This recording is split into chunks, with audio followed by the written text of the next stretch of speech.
funciona un Pues me crédito encantan tus inicios. autopromotor. Es que tus inicios son como los de Sabana, aquel que digo, pero tú ya empiezas con... Yo directamente al cuchillo, Sí. como siempre. No hay que perder tiempo en esta vida. Pues todos aquellos esos personas que se quieren hacer una casa desde cero, es decir, coger una parcela y construir, ¿cómo funcionan esos préstamos? Porque eso la gente no lo sabe y es cuanto menos curioso. Buena pregunta. Me dan el dinero para el suelo, solo me dan para la construcción, me dan una parte. ¿Cómo me dan el dinero? Ojo, ¿y cómo lo pago? Pues lo primero que hay que ver ahí es que normalmente sobre la parcela, lo suyo es que la tenga ya en propiedad, aunque se puede llegar a financiar hasta el 60% del valor del suelo. Luego, para construir, obviamente hay que hacer un proyecto visado, obviamente, o sea, hay dos capas, y de ahí se te va a financiar el 80% del valor de la construcción, sin tener en cuenta impuestos. Esto es importante porque al final, desgraciadamente, licencia urbanística e impuestos hay que pagar siempre. Hay que pasar por caja. ¿Cómo se paga? Pues no se paga todo de golpe. O sea, de repente no te dan todo el dinero y tú empiezas a pagar religiosamente mes a mes. El banco, para empezar, te va a ir dando disposiciones del dinero, es decir, en vez de darte todo el dinero de golpe, a lo mejor te lo dan en 5 veces, y para desbloquearte la siguiente partida lo que va a pedirte es una certificación de obra. Claro, muy bien. Es decir, que es que vaya un tasador, un arquitecto, Ujú.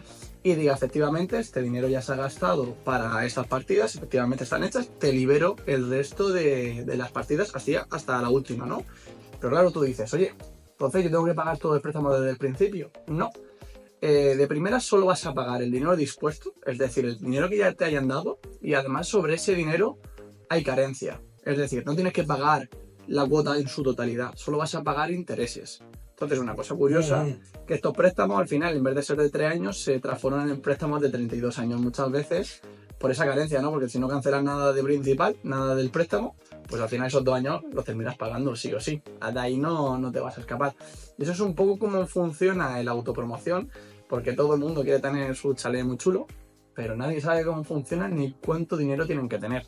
Y Es curioso, hay que tener mucho. Nunca me había planteado porque tampoco me he visto nunca en la situación de invertir en mi propia vivienda. Pero efectivamente es interesante. Y me parece bien hasta el tema de los intereses.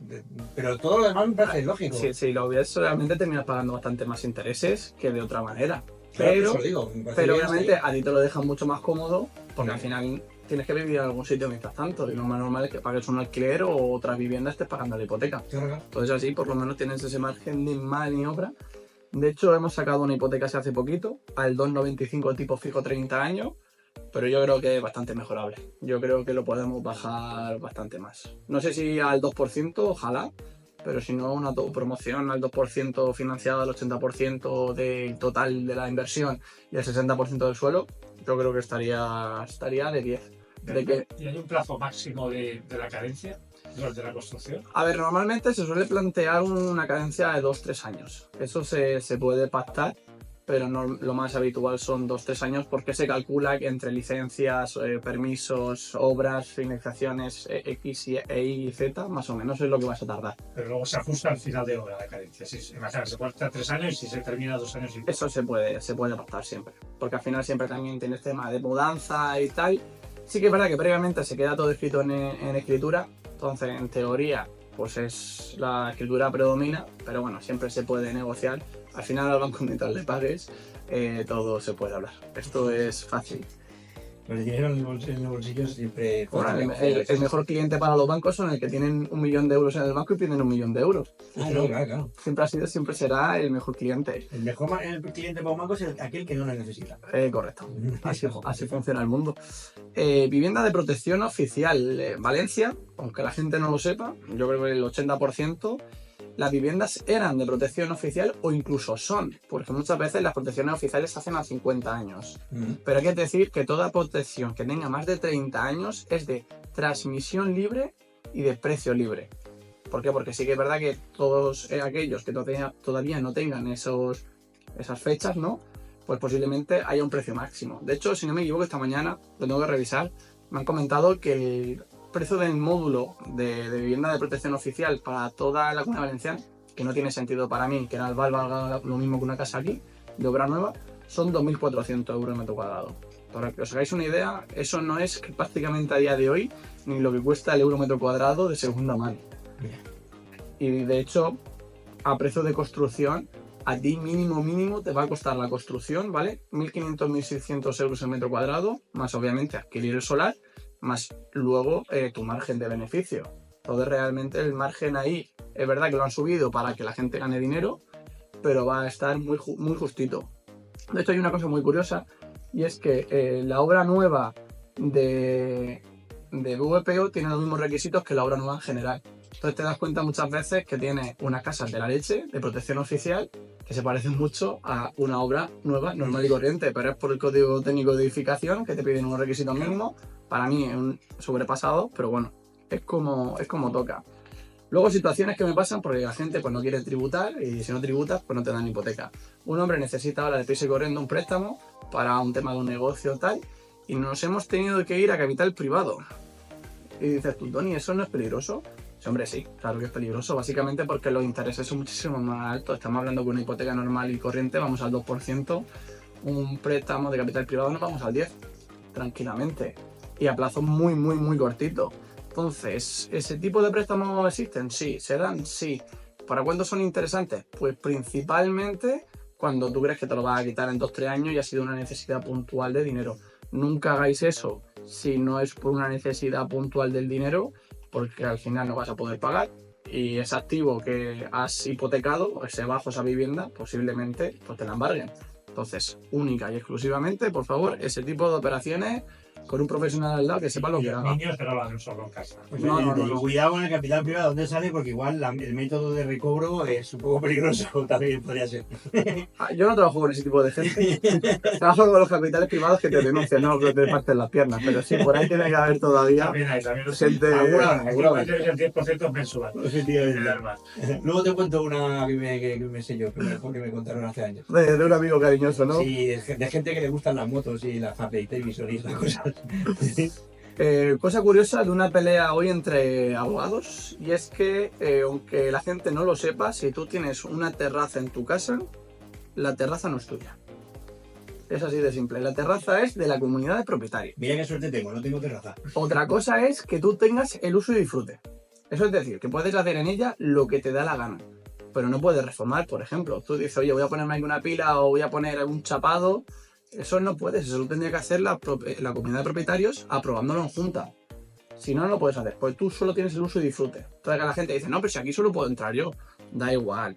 En España casi todo es uso y disfrute, no es pleno dominio, no tienes la propiedad. Entonces que la gente lo sepa, porque luego se envalentonan de que tú aquí no me puedes subir a medianera o al revés, directamente la subo para mi intimidad sin hablar con nadie. Y eso directamente la comunidad de propietarios el día siguiente te denuncian y te lo hace tirar.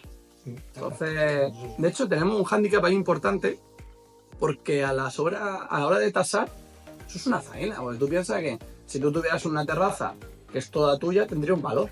Claro. Pero es que si no la tienes, o sea, si tú solo tienes uso y disfrute, la tasación va a salir mucho más bajita. Claro. Y nos pasa en situaciones en las que tienes una terraza de 60 metros, estás pidiendo a lo mejor casi 100.000 euros más por tu primera planta con 60 metros de terraza en comparación a tus vecinos, porque tienes esa terraza. Claro, que puede ser que tu piso sea 60 metros más 60 metros de terraza son 120 y de pronto no, son 60. Correcto. De hecho, eso pasa mucho en los áticos. Yo no sé por qué, pero en los áticos hay cajas de zapatos con terrazones, pero cajas de zapatos que dices tú, si aquí te cabe una parejita y como quieran tener un bebé, se tiene que poner literas.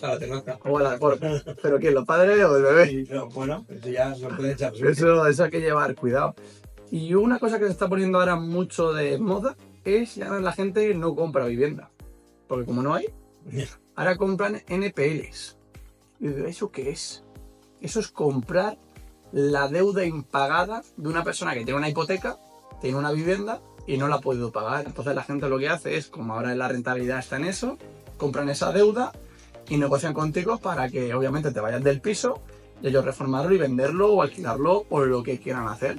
Entonces a día de hoy hay auténticos pesos pesados luchando por carteras de NPLs. Cazadores de deudas. Sí, además de hecho son paquetes de 1.000.000 de euros para arriba de toda esa gente que pues, por motivos de la vida no han podido pagar y al final el banco les embarga. De hecho, normalmente cuando ya llegan a NPLs es que el banco directamente la deuda ni es suya.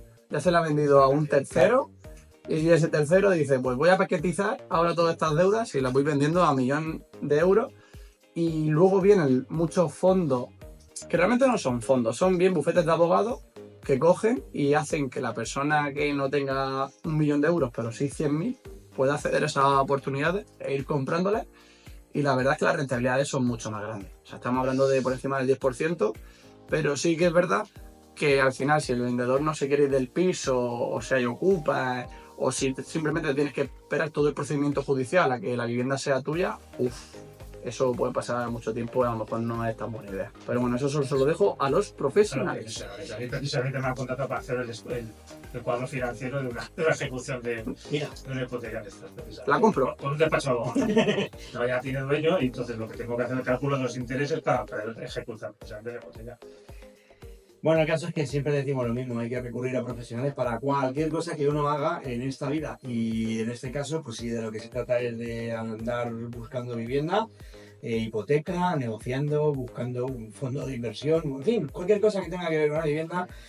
¿A quién le llamamos? A mí mismo, si quieren. Antonio Lorenzo Narejos. En redes sociales me pueden encontrar en todos los sitios, hasta en la sopa, sin ningún problema. Pues vale, eso lo dejamos claro. Y ahora vamos a hablar de algo también que hasta cierto punto también tienes algo que ver. Sí. Saco hipotecas de apartamentos turísticos a mansalva. 60% de financiación, eso sí, en el mejor de los casos 70%. O si tienes alguna vivienda libre de cargas, incluso el 100% de valor de compra-venta. Pero obviamente tienes que tener una vivienda libre de cargas previamente. Muy bien. Y